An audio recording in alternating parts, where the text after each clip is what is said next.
Hello friends, स्वागत है आप सभी का एग्जाम प्लेटफॉर्म में।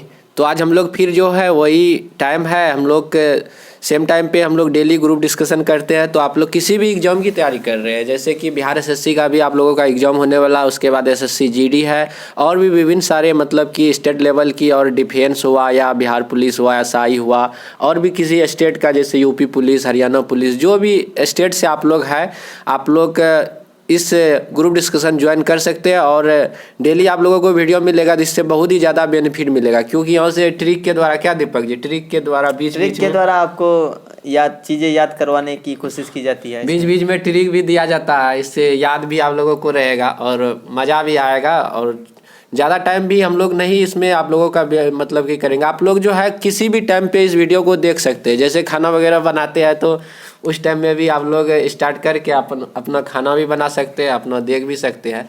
तो ये नहीं मतलब कि फिक्स है, आप अपना जो मतलब कि आपके लिए बढ़िया इंपॉर्टेंट टाइम है उस पर आप लोग स्टडी कीजिए। जो आपको लगता है कि मतलब मेरे लिए जो समय मतलब कि वैसे बीत रहा है, तो उस टाइम पे वीडियो लगा दीजिए, आप लोग चलेगा, अपना काम भी कीजिएगा, तो इससे आप लोगों का फ़ायदा होगा समय का।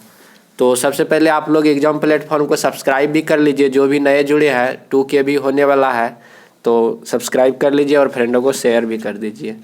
तो आज हम लोग जो है मतलब कि अभी जो बिहार एसएससी का एग्ज़ाम होने वाला है, तो इसको हम लोग देखते हुए इसके रिगार्डिंग हम लोग जो है कुछ इंपॉर्टेंट क्वेश्चन, जहाँ से कि आपका जो है 1 नंबर डायरेक्ट 1 क्वेश्चन 2 क्वेश्चन आ सकता है, तो वही लल्लन टॉप हम लोग आज क्वेश्चन देखेंगे। तो सबसे पहले हम लोग उपनाम से, क्योंकि बिहार का एग्जाम है तो उतना भास्ट भी आप लोगों को जीके नहीं देखने के लिए मिलेगा, तो उपनाम और उस व्यक्ति से हम लोग के कुछ क्वेश्चन जो इम्पोर्टेंट बनेंगे 2-4 हम लोग देखेंगे। जैसे कि लोकनायक के उपनाम जो है, यह किस व्यक्ति को, लोकनायक के नाम से किस व्यक्ति को जाना जाता है? जयप्रकाश नारायण। जयप्रकाश नारायण को, जो कि कहाँ से है? बिहार से है। तो इस उद्देश्य से हो सकता है पूछा भी जा सकता है कि लोकनायक जो है किनका नाम है, उपनाम है, तो जयप्रकाश नारायण आपका बिहार से है। उसके बाद लोकमान्य, बाल गंगाधर तिलक, लोकमान्य बाल गंगाधर तिलक। उसके बाद है लोकहितवादी गोपाल हरि देशमुख हो जाएगा इसका, मतलब कि लोक हितवादी है। अब देखिए, गोपाल जो भी है कृष्ण भगवान होते हैं, वो सबके हित के लिए होता है, मतलब सबों के लिए अच्छा होता। तो यहाँ पे है लोक हितवादी, मतलब हो गया आपका क्या, गोपाल हरि देशमुख। उसके बाद है राष्ट्रपिता। ये आप लोगों को क्या बताएंगे, आप लोग को तो सबको पता ही होगा। राष्ट्रपिता बापू बोलिए तो आपका क्या हो जाएगा, महात्मा गांधी। तो महात्मा गांधी से रिलेटेड जितने भी क्वेश्चन बनते हैं आप लोग देख के जाएंगे, तो उससे बहुत ही अच्छा रहेगा। गांधी युग से क्वेश्चन लगातार एग्जाम में पूछा भी जाता है। उनका जन्म कब हुआ, क्या क्या किए, दक्षिण अफ्रीका से कब लौटे थे दक्षिण अफ्रीका से? 9 जनवरी 1915। तो उस 9 जनवरी को हम लोग दिवस के रूप में मनाते हैं, कौन सा दिवस? प्रवासी भारतीय दिवस, भारतीय प्रवासी दिवस के रूप में भी मनाते हैं। इस तरह से उसका जन्म कब हुआ, मृत्यु कब हुआ, ये सारे आप लोग बहुत ही इंपॉर्टेंट। उसके बाद असहयोग आंदोलन हुआ, भारत छोड़ो आंदोलन हुआ, ये सारे देख के जाएंगे आप लोग। उसके बाद है आपका जननायक कर्पूरी ठाकुर हो जाएगा। उसके बाद है महामना मदन मोहन मालवीय। देखिए, मदन महामना, म से महामना, म से मदन मोहन मालवीय, इस तरह से आप लोग याद रखेंगे। उसके बाद हम लोग इससे पहले पढ़े थे गोपाल हरि देशमुख, तो वो क्या हो जाएगा, लोक हितवादी। उसके बाद है आपका सरदार वल्लभ भाई पटेल के नाम से ही सरदार वल्लभ भाई पटेल। तो पूरा नाम बोलिएगा तो सरदार वल्लभ भाई पटेल। तो वही सरदार का उपाधि किसने दिया था? सरदार का उपाधि उसको बारदोली सत्याग्रह में जो महिलाओं के द्वारा, गांधी जी के द्वारा ही, उस महिलाओं के द्वारा, मतलब गांधी जी बोले थे और वो सारे महिलाएं जो उसको सरदार की उपाधि दिया था। तो महात्मा गांधी का भी उसमें हाथ है सरदार का उपाधि दिलाने में। उसके बाद है आपका अजात शत्रु, डॉक्टर राजेंद्र प्रसाद। देखिए, अजात शत्रु ये भी आपका एग्जाम में आ सकता है। बिहार का एग्जाम है तो आपका बिहार का है, और फर्स्ट प्रेसिडेंट आपको जो है पूरे भारत देश में बिहार ने ही दिया है। तो पहला राष्ट्रपति आपका बिहार से है, बहुत ही गौरव है यदि आप लोग बिहार से है। तो बिहार की धरती बहुत ही मतलब कि एक तरह से बहुत बड़ा धरती माना जाता है। उसके बाद हम लोग पढ़ेंगे मैत्री एक्सप्रेस, इससे क्वेश्चन बन सकता है, तो इसीलिए हम लोग एसएससी, बिहार एसएससी वाले ध्यान देंगे। आप लोग ऑप्शन भी, आप लोग आंसर भी आप लोग कमेंट पे कर सकते हैं। मैत्री एक्सप्रेस किन 2 देशों के बीच है? भारत और बांग्लादेश के बीच मैत्री भारत और बांग्लादेश में। मतलब उसके बाद है समझौता एक्सप्रेस। समझौता भारत और पाकिस्तान के बीच। समझौता करेंगे हम लोग, बार बार जो है ना पाकिस्तान इधर उधर काम जो है ना उठपटांग वाला काम करते रहता है, तो उससे जो है ना हम लोग नल्ला से क्या करेंगे, समझौता करेंगे। तो जो भी इधर उधर करता है, जो अपना मित्र रहता है तो उससे तो समझौता क्या हो, तो मिला हुआ ही रहता है। जो बाद में इधर उधर उठपटांग काम करते रहता है तो उससे बीच बीच में समझौता भी करना पड़ता है। तो समझौता एक्सप्रेस किन दो देशों के बीच, भारत और पाकिस्तान। भारत और नल्ला यानी कि पाकिस्तान के बीच। उसके बाद थार एक्सप्रेस, भारत और पाकिस्तान। फिर वही है आपका भारत और पाकिस्तान के बीच। वैसे पाकिस्तान T20 वर्ल्ड कप कब जीता था, नल्ला 9, ऐसे याद रखेंगे आप लोग, नल्ला 9 मतलब 2009 में जीता था। इससे आप लोग को याद रहेगा। 2007 में इंडिया जीता था, तो उसके बाद पाकिस्तान भी सहने वाला कहाँ है, तो उसके बाद अगला बार जो है ना वो भी बाजी मार दिया, तो नल्ला 9 में जीत गया। उसके बाद है आपका बंधन एक्सप्रेस, बंधन नाम से इसको आप लोग रिलेट करेंगे, बंधन एक्सप्रेस। बंधन एक्सप्रेस भारत और बांग्लादेश। बंधन से बांग्लादेश, बंधन से बांग्लादेश। भारत तो इधर ही है आपका, सारे में कॉमन है। तो बंधन है तो ब से बंधन, ब से बांग्लादेश। और मैत्री भी भारत और बांग्लादेश। इस तरह से आप लोग याद रखेंगे। उसके बाद कुछ इंपॉर्टेंट ट्रॉफी है, जैसे कि आप लोग को बताना है बेलिंगटन ट्रॉफी किस खेल से संबंधित है, बेलिंगटन कप होता है हॉकी से। आगा खां कप, फुटबॉल, ये भी हॉकी होगा। उसके बाद है ध्यानचंद ट्रॉफी। तो ध्यानचंद हमारे जो है महान मतलब कि जादूगर थे, हॉकी के महान जादूगर कौन थे, ध्यानचंद। उसके बाद ध्यानचंद जो है किस राज्य से है, ये भी क्वेश्चन हो सकता है, तो आपका यूपी से है। तो यूपी से है, उत्तर प्रदेश से है। तो उसके बाद ध्यानचंद के जन्मदिन पर ही हमारे देश में क्या मनाया जाता है, राष्ट्रीय खेल दिवस, जो कब मनाया जाता है, 29 अगस्त को। बार बार एग्जाम में पूछा जाता है कि राष्ट्रीय खेल दिवस कब मनाया जाता है, तो 29 अगस्त को मनाया। और हमारा देश का राष्ट्रीय खेल क्या है, हॉकी है। और लोकप्रिय खेल हॉकी अभी मतलब क्या कहते हैं, फुटबॉल है, फुटबॉल। तो आप लोग फीफा के बारे में आज हम लोग बताए थे कुछ। तो उसके बाद जैसे ही इसका फाइनल मैच समाप्त होगा उसके बाद हम लोग फिर उस पर भी डिस्कशन करेंगे अगले दिन GD पे। तो उस पर भी आप लोग वीडियो मिल जाएगा, उसके बाद अलग से भी उसके लिए बना देंगे। उसके बाद आपको बताना डूरंड कप फुटबॉल से, डूरंड कप हो गया आपका फुटबॉल। रोवर्स कप फुटबॉल, ये भी फुटबॉल हो गया। संतोष ट्रॉफी फुटबॉल से। Merdeka cup football. देखिए फुटबॉल से आपको याद रखना डूरंड कप, रोवर्स कप, संतोष ट्रॉफी और से मर्डेका कप। उसके बाद क्रिकेट से आप लोग तो बहुत सारे पता भी होगा। तो क्रिकेट तो बच्चा खेलता है, जैसे रणजी ट्रॉफी किससे संबंधित, क्रिकेट से संबंधित है। ईरानी ट्रॉफी क्रिकेट से है, ये भी। दिलीप ट्रॉफी भी क्रिकेट से। उसके बाद देवधर ट्रॉफी ये भी क्रिकेट से। उसके बाद CK नायडू ट्रॉफी भी होता है, वो खिलाड़ी का नाम था, तो वो भी है आपका क्रिकेट से। उसके बाद बताना है आपको French trophy, French open, Wimbledon open, देखिए उससे नाम है French open, Wimbledon open, US open, ये सारे किस में होता है, टेनिस में होता है। तो आप लोग इससे भी याद रख सकते हैं कि फ्रेंच कप किससे है, टेनिस से। Wimbledon cup tennis. और ये देखिए याद करने में बहुत ही मजा आएगा, डेनिस कप किससे संबंधित है, टेनिस से टेनिस। देखिए 100 लास्ट में, टेनिस। इस तरह से आप लोग याद कर सकते हैं।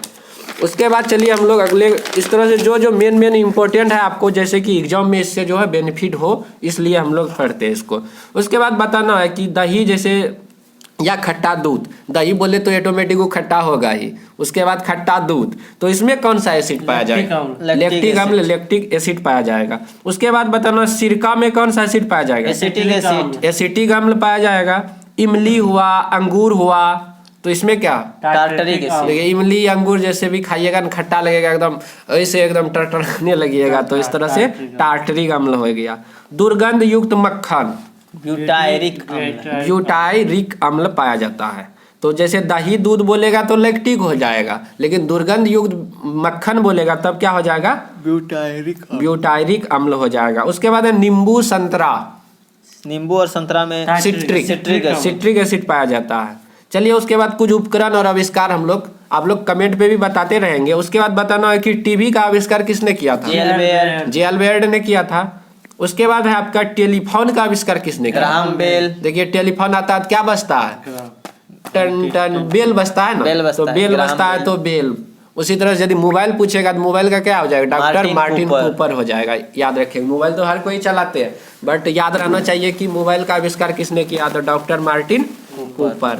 अब बताना कि बल्ब, थॉमस अल्वा एडिसन। तो आप लोग सबके घरों पे बल्ब है, तो उसका भी पता रखना कि बल्ब का आविष्कार किसने किया है, थॉमस अल्वा। उसके बाद दूरबीन, दूरबीन जो देखने का काम आता है, गैलीलियो ने किया। और जैसे हम लोग फिजिक्स में पढ़ते हैं कि फर्स्ट, जैसे कि न्यूटन का फर्स्ट लॉ, तो उस जड़त का नियम या गैलीलियो का नियम भी होता है, उससे भी एक क्वेश्चन पूछा जाता है कि पहला नियम जड़त का नियम को और किस वैज्ञानिक के नाम से जाना जाता है, तो गैलीलियो के। उसके बाद बताना रेडियो का खोज किसने किया, मार्कोनी। उसके बाद आपका है कंप्यूटर का चार्ल्स बेबेज। उसी तरह से भाप इंजन यदि पूछेगा तो जेम्स वाट ने किया था। उसके बाद कुछ हम लोग रेल का कौन किया, जॉर्ज स्टीफेंसन। उसके बाद 1853 में एक क्वेश्चन ये भी पूछा जाता है कि फर्स्ट बार जो है रेल कहाँ से कहाँ तक चला था, मुंबई से ठाणे तक 1853 ईस्वी में कितना किलोमीटर, 34 किलोमीटर चला था, ये भी इम्पोर्टेंट है। उसके बाद बताना है आपको कि मतलब कि किससे किस में कन्वर्ट होता है, जैसे कि ये डायनमो एक उपकरण है आपका, तो ये जो है किस में, मतलब कि किस एनर्जी को किस में कन्वर्ट करता है, जैसे कि डायनमो बताना है किस में, डायनमो करेगा यांत्रिक को विद्युत में, जैसे यांत्रिक में उसके अंदर इधर उधर काम काज होता है, उसके बाद उससे बिजली पर मतलब उत्पन्न होता है, तो यांत्रिक ऊर्जा को वह क्या कर दिया, विद्युत ऊर्जा में कन्वर्ट कर दिया। अब है विद्युत मोटर करेगा विद्युत को यांत्रिक। विद्युत जैसे मोटर आप घर में लगाए, उसमें सबसे पहले आप क्या दीजिएगा, बिजली दीजिएगा, करंट दीजिएगा, लाइन दीजिएगा, तब उसके अंदर काम होगा, मतलब अंदर होगा तो आंतरिक, तो उसमें बिजली दिए, बिजली विद्युत ऊर्जा को यांत्रिक। अब है विद्युत सेल, रासायनिक ऊर्जा को विद्युत ऊर्जा में। सोलर सेल प्रकाश ऊर्जा को, इसको जैसे याद करना कैसे, मतलब रिलेट, जैसे सोलर है तो सबसे पहले क्या होगा, इस तरह से देखिए, सोलर है तो क्या, सूर्य का प्रकाश जब आता है तो पड़ा उसके प्लेट पर पड़ता है, तो उसके प्लेट में क्या करते हैं, के बाद फिर उसमें एनर्जी, उसमें थी होता है, एनर्जी को यानी कि इलेक्ट्रिक कन्वर्ट करता है, तब वो इलेक्ट्रिक में कन्वर्ट कर देते। जैसे सोलर लगा हुआ है, इससे उसमें सूर्य का लाइट पड़ा, सनलाइट पड़ा, उसके बाद वो कन्वर्ट किया किस में, इलेक्ट्रिक एनर्जी में। इस तरह से आप लोग याद रखेंगे।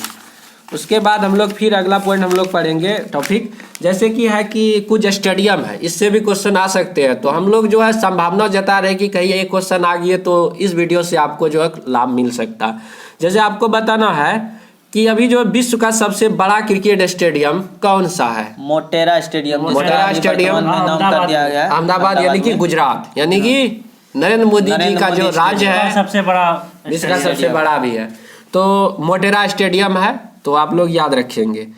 उसके बाद मोटेरा का ही ना नाम अब क्या कर दिया है, नरेंद्र मोदी स्टेडियम, ये भी इम्पोर्टेंट क्वेश्चन है, इसका नाम बदल के क्या कर दिया है, नरेंद्र मोदी स्टेडियम अहमदाबाद। उसके बाद है ग्रीन पार्क स्टेडियम कहाँ पे है, कानपुर। ग्रीन पार्क कहाँ है, कानपुर। उसके बाद है Eden garden Kolkata, Eden garden Kolkata, बहुत ही मशहूर स्टेडियम है, आप लोग सुने होंगे, मैच वहाँ पे होते रहता है, तो ईडन गार्डन कोलकाता। उसके बाद है आपका वानखेड़े स्टेडियम मुंबई, जिसमें जिस साल जो है इंडिया जो फाइनल जीता था, मतलब कि वर्ल्ड कप का, कब 2011 में जीता था, किसको हरा के, श्रीलंका को हरा के, तो वही फाइनल हुआ था वानखेड़े मुंबई में ही। तो उसमें जो है महेंद्र सिंह धोनी ने 91 रन का ताबड़तोड़ बल्लेबाजी किया था, और आपका क्या कहते हैं, गौतम गंभीर भी आपका जो है 97 रन, जैसे कि वो चौका मारने के फिराक में अपना शतक पूरा करने में जो है आउट हो गए थे। और विराट कोहली भी गजब का बैटिंग किया था, विराट कोहली पारी को संभाला था, जिसमें मलिंगा का तो एकदम फोड़ दिया था, कौन, धोनी, तब तो हम लोग मैच जीते थे उस टाइम। उस मैच में क्या हुआ था, सचिन तेंदुलकर और वीरेंद्र सहवाग क्या शुरुआती में दोनों चल गए थे, शुरुआती ओवर में जो 1-2 ओवर में दोनों चले गए थे। अब सारा भारत का रोने लग गया था कि क्या होगा, वीरेंद्र सहवाग, सचिन तेंदुलकर आउट हो गए। अब चलिए फिर अगला क्वेश्चन, होलकर स्टेडियम जो है कहाँ पे है, इंदौर में है। फिरोज शाह कोटला स्टेडियम दिल्ली में है, ये आप लोग याद रखेंगे। मानसिंह स्टेडियम जयपुर में है, इसे भी आप लोग याद रखेंगे। उसके बाद है कुछ इंपॉर्टेंट वाद्य यंत्र से रिलेटेड हम लोग इसमें कवर करेंगे, जैसे कि बताना कि हरिप्रसाद चौरसिया कौन सा वाद्य यंत्र बजाते थे? बांसुरी। बांसुरी, बहुत ही इंपॉर्टेंट है। एक क्वेश्चन तो फिक्स है आपका आएगा ही, इससे हुआ। और उसके बाद शास्त्रीय नृत्य आपको देख के जाना है एकदम। तो उसके बाद बताना जाकिर हुसैन, तबला। तबला। उसके बाद अल्लाह रखा खां, तबला से ही समझ। अल्लाह रखा, देखिए रख के जब भी तबला एकदम बजा, तबला ऐसे बजा रख देते हैं आप लोग आगे में, तब ना तबला बजाते हैं। तबला बजाते हैं तो रख के, मतलब कि अल्लाह रखा खां। उसके बाद है अमजद अली खान, सरोद वादक। अमजद अली खान क्या बजाते थे? सरोद बजाते थे। उसके बाद आपका बिस्मिल्लाह खां, शहनाई वादक। आप लोग तो जानबे करते हैं, ये क्वेश्चन याद नहीं रहेगा तो और क्या रह सकता है। तो बिस्मिल्लाह खां शहनाई वादक। उसके बाद है आपका एक पुस्तक है और कुछ लेखक है, थोड़ा सा आप लोग इस पे भी देखेंगे। जैसे अर्थशास्त्र के लेखक, इकोनॉमिक्स के लेखक किसे माना जाता है? चाणक्य हुआ या कौटिल्य हुआ या विष्णु गुप्त हुआ। तो इस तरह से आप लोग याद रखेंगे। उसके बाद हर्षचरित या कादम्बरी, बाण भट्ट। हर्षवर्धन का दरबारी कवि भी था कौन? बाण भट्ट। तो उन्हीं ने लिखा था, जब उसका दरबार में रहते थे बाण भट्ट, हर्षवर्धन का, तो दरबार में रहता था तो ऑटोमेटिक है बाण भट्ट हर्षवर्धन के बारे में लिखेगा ही। तो हर्षचरित और कादम्बरी लिखे थे। उसके बाद बताना रामायण का रचनाकार कौन है?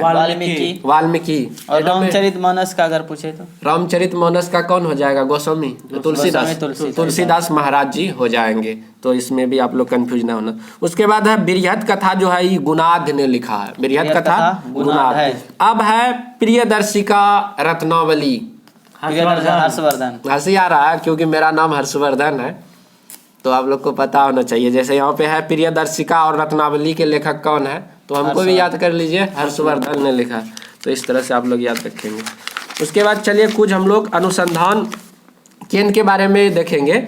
जैसे कि बताना कि हेवी इंजीनियरिंग कॉर्पोरेशन, भारी रांची कहाँ पे है? रांची में है। उसके बाद आपको बताना केंद्रीय आलू अनुसंधान, शिमला कहाँ पे है? शिमला में है। तो उसके बाद केला अनुसंधान केंद्र त्रिची कहाँ पे है? त्रिची में है। उसके बाद बताना केंद्रीय कपास अनुसंधान केंद्र नागपुर। अब देखिए कपास, इसको याद करने का ट्रिक है, जैसे पास आएगा ना, जैसे नाक यहाँ पे है, ऐसे पास आया तो ऐसे डस लेंगे, मतलब काट लेंगे। तो पास मत आओ, नहीं तो नाक क्या करेगा? डस लेगा। तो कपास नागपुर, पास आएगा तो ऐसे कर देंगे तो नागपुर हो गया। उसके बाद है केंद्रीय खनन अनुसंधान, इसको कैसे बोलेंगे? रिलेट, खनन है तो खनन तो खनन धनन, मतलब खनन से हो गया धनबाद। जैसे ही खनन आया तो धनन कर देना, धनबाद। उसके बाद है केंद्रीय धान अनुसंधान केंद्र, कटक। धान हुआ या चावल हुआ, जैसे कि चावल को जब भी आप मतलब कि उसको जो एक तरह से भात बोलते हैं, वो बना के खाइएगा तो एकदम बढ़िया से खा सकते हैं। भी वही बोल रहे। जैसे चावल जब भी आप मुंह में लीजिएगा, खलिया चावल, तो ऐसे काट के ऐसे खाना पड़ेगा, काट के, तो हो गया कटक। तो चावल को हम लोग काट के खाते हैं, कटक। केंद्रीय तंबाकू अनुसंधान केंद्र कहाँ है?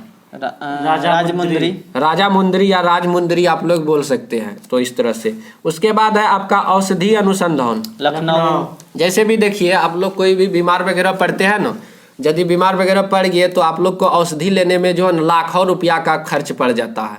तो इसके लिए जो जैसे औषधि आपका मतलब कि औषधि लेने के लिए, कैसे बीमार पड़े तो औषधि आपको लेना हो, इसके लिए जो लाखों रुपया खर्च पड़ता है, लाखों, औषधि के लिए लाखों रुपया, लखनऊ। तो इस तरह से औषधि के लिए लाखों रुपया, लखनऊ।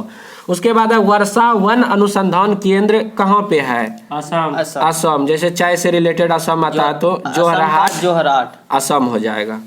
उसके बाद है कुछ इम्पोर्टेंट और यहाँ पे है, जैसे कि चीनी का कटोरा किसे कहा जाता है? क्यूबा को कहा जाता है, बहुत ही इम्पोर्टेंट है। उसके बाद 60 टीलों का शहर, रोम इटली। टापुओं, एक है 7 टापुओं का शहर बोला जाता है। नहीं, मुंबई को बोला जाता है। हाँ। उसके बाद है गगनचुंबी इमारतों का नगर, न्यूयॉर्क, जो कि यूएसए का शहर है, बहुत ही इम्पोर्टेंट। इसे एम्पायर सिटी भी बोला जाता है, और एम्पायर सिटी भी बोला जाता है इसे, न्यूयॉर्क को। उसके बाद है आपका, और राजाओं की घाटी किसे बोला जाता है? मिस्र को, एक है राजाओं की घाटी, मिस्र। उसके बाद है city of Golden Gate, San Francisco. उसके बाद है पर्ल ऑफ द ओरिएंट, ये है Singapore. Pearl of the Orient किसे कहा जाता है? सिंगापुर का। उसके बाद सूर्योदय का देश नॉर्वे। यदि उगता हुआ सूरज का देश कहेगा तो जापान हो जाएगा। उसके बाद कुछ नदी है और उसके किनारे बसा हुआ नगर है, आप लोग इसे भी देखेंगे, मजा आएगा। जैसे बताना है कि सूरत जो है आपका शहर जो है जो कि गुजरात में है, तो ये किस नदी के किनारे बसा? ताप्ती नदी के किनारे। ताप्ती नदी के किनारे बसा हुआ। उसके बाद है आपका जबलपुर, नर्मदा नदी के किनारे बसा हुआ है। उसके बाद बताना नर्मदा नदी कहाँ पे है? नर्मदा, हाँ, मध्य प्रदेश में। मध्य प्रदेश, कमेंट में बताएंगे आप लोग। उसके बाद बताना है कि जमशेदपुर सबसे पहले आपका किस राज्य में है? जमशेदपुर झारखंड में है। तो झारखंड में आप लोग स्वर्ण रेखा नदी याद ही होगा, तो जमशेदपुर किस नदी के किनारे है? स्वर्ण रेखा। उसके बाद है नासिक स्वर्ण रेखा है। गोदावरी नदी। नासिक कहाँ पे है? में पड़ता है ना। नासिक, हाँ, नासिक महाराष्ट्र में पड़ता है। तो यह गोदावरी नदी के दक्षिण भारत तरफ, दक्षिण हुआ। उसके बाद है एक क्वेश्चन इससे भी रहता है कि दक्षिण की गंगा कावेरी, और दक्षिण भारत ऐसे रहता है, दक्षिण की गंगा कावेरी, की कावेरी, दक्षिण भारत की गंगा कावेरी। अगर दक्षिण गंगा बोले तो गोदावरी। जहाँ की लगा हुआ की कावेरी, की कावेरी ऐसे। दक्षिण भारत की कावेरी और दक्षिण गंगा गोदावरी। जी जी। उसके बाद है आपका लखनऊ शहर जो है, ये किस नदी के किनारे? गोमती नदी। लखनऊ जो है आपका गोमती नदी के किनारे बसा हुआ, ये भी आप लोग याद रखेंगे। उसके बाद है समलपुर महानदी जो आपका शायद उड़ीसा में है। उड़ीसा में पड़ता है। जो एक सब बड़ा बांध जो है मतलब कि हीराकुंड बांध जो है महानदी के ऊपर। जैसे कि तीसरी कसम फिल्म आप लोग यदि देखते होंगे ना, उसमें हीरामन क्या नाम रहता है? हीरामन रहता है, हीराकुंड से महानदी। उसके बाद हैदराबाद कहाँ? ये हैदराबाद जो मूसी नदी, हैदराबाद आपका हो गया, ये भी दक्षिण भारत दक्षिण हुआ। तो हैदराबाद तेलंगाना, ये जो है हैदराबाद पूछेगा जैसे, तो हो जाएगा आपका मूसी। तो ये सेशन आपको कैसा लगा तो आप लोग प्लीज़ कमेंट पे बताएं। तो इसी तरह से हम लोग वीडियो बनाते रहेंगे। अगले दिन फिर ग्रुप डिस्कशन का वीडियो आएगा आप लोगों के लिए, तो आप लोग सपोर्ट बनाते रहे और एग्जाम प्लेटफॉर्म को शेयर कीजिए और सब्सक्राइब भी कीजिए। तो मिलते हैं हम लोग अगले वीडियो पे। जय हिंद, जय भारत। जय हिंद, जय भारत।